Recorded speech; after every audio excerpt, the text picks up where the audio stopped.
Who says words are cheap? No, words are not cheap. So please watch what you say. Every word, consciously or carelessly spoken, can either have a positive or negative effect in our lives and in the lives of people around us, more than we can ever imagine. As Prophet T.B. Joshua often said, there is power in our mouth, which means words can work wonders. And there are also words that work blunders. Words of confession of God's word brings blessing, but a negative confession precedes the possession of wrong things. If you should think back on life you have lived in the past, you will agree with me that most of our troubles are tongue troubles. Yes, Apostle James seemed to have said it all in that book of James chapter 3 verse 1 to 12. In verse 8 he said, "But no human can tame the tongue. It is a restless evil, full of deadly poison." Did you realize that many people fail in life just because they speak failure all the time? And the more you speak failure, with time, your fear overthrows your faith and holds you in bondage. That is it. It's a principle of life that cannot be altered. You cannot rise above the level of your words.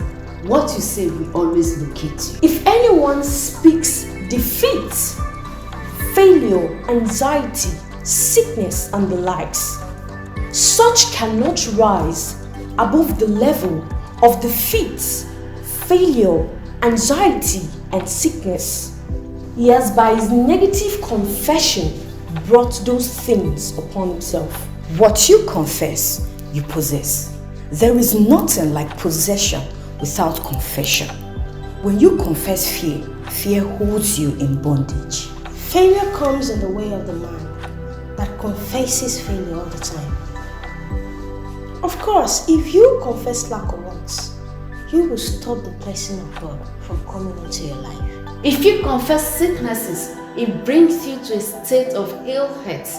Stop binding yourself with your word. We need God to help us overcome our unruly habits of negative utterances. Such words work blunders and get us into trouble. When your words are rude, insulting, or inciting, it's because your heart is that way.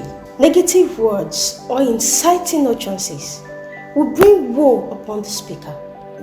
Many men are languishing in jail today because of bad utterances. Before saying anything, please be calm and calculative.